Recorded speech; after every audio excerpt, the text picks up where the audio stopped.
অনেক দিন হয়ে গেছে আর নতুন করে ভিডিও তৈরি করতে পারছি না। কিছুদিন আগে যে ভিডিওগুলো ছিল একটু, একটু করে সেগুলো আপনাদের সাথে শেয়ার করছি। আসসালামু আলাইকুম। হ্যালো এভরিওয়ান, সবাই কেমন আছেন? আশা করি যে যেখানে আছেন সবাই ভালো আছেন, সুস্থ আছেন, নিরাপদে আছেন। আমিও আপনাদের দয়ায় ভালো আছি। তবে কি এই শীতের কারণে একটু মন খারাপ যে নতুন করে ভিডিও তৈরি করতে পারছি না। প্রচণ্ড ঠান্ডা।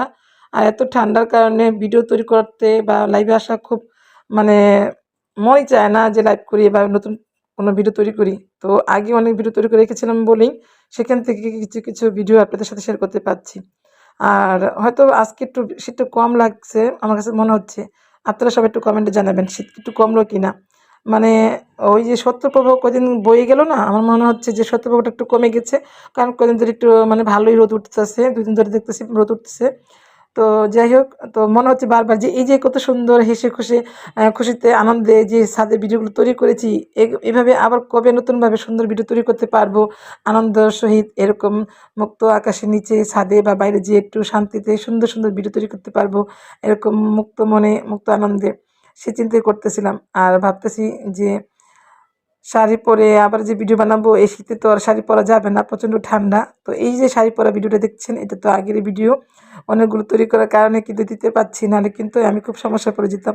যেহেতু আমরা যে পেশায় কাজ করতেছি আমাদের এই পেশায় প্রতিদিন আমাদের ভিডিও কনটেন্ট তৈরি মানে ভিডিও কনটেন্ট তৈরি করতে হয় এবং প্রতিদিন ভিডিও ছাড়তে হয়। তো তখন অনেকগুলো করে রেখেছিলাম বলেই আজ আমার অনেকটা মানে কাজে লেগেছে। তো আমার মতো অনেকেই যখন ভিডিও তৈরি করবেন বেশি করে ভিডিও তৈরি করে রাখবেন যাতে ভিডিও নিয়ে সংকটে পড়তে না হয়। তো দেখতে পাচ্ছেন আমি কি সুন্দর আগে কিছু ভিডিও তৈরি করে রেখেছিলাম। সেখান থেকে কিছু ভিডিও আবার ভয়েস দিয়ে আপনাদের সাথে শেয়ার করলাম। এর কতগুলো পিক আপনারা আমার দেখেছেন। সুন্দর, সুন্দর এই সিঁড়িতে বসে দেখেছেন পিকগুলা। তো তখন বড় ভিডিও করে রেখেছিলাম। তো বড় ভিডিওটা কয়েকটা দেওয়া হয়নি। তো আজকে আরেকটা বড় ভিডিও আপনাদের মাঝে হাজির করলাম। তো যারা আমার ভিডিওগুলো দেখেন মনোযোগ দিয়ে দেখবেন। আর না দেখে না বুঝে কমেন্ট করবেন না। অনেকেই আছে ভিডিওতে কি বললি, আ কি দেখাতে চাচ্ছি বা কি বলতে চাচ্ছি সেটা না বুঝে না শুনে একটা কমেন্ট করে বসে। যেমন আমি কালকে একটা ছবি পোস্ট করেছিলাম একটা আন্টির সাথে। একজন লিখেছে আপনার বোনের সাথে আপনাকে ভালোই লাগতেছে। তখন কেমনটা লাগে বলেন তো?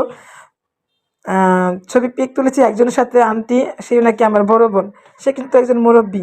তো আন্টির সাথে ছবি তুলছি, আমাকে একজন কমেন্ট করে বলে, "আমার বোন আর আমাকে নাকি খুব সুন্দর লাগছে।" তো এমন হাস্যকর কমেন্ট কেউ করবেন না। যেকোনো ছবি হোক বা ভিডিও হোক ভালোভাবে দেখে শুনে বুঝে তারপরে একটা কমেন্ট করবেন। অনেকে কি করে কি জানেন? মানে রিচ এনগেজমেন্ট বৃদ্ধি করার জন্য তাড়াতাড়ি ভিডিও দেখে ভালো বুঝুক না বুঝুক একটা হুট করে একটা কমেন্ট করে যায়। এতে করে কি আপনি তাড়াহুড়া করলে কিন্তু এটা আমাদের ফেসবুক মামা বুঝে যে আপনি ভিডিওটা ভালোভাবে না দেখে না বুঝে হুট করে একটা কমেন্ট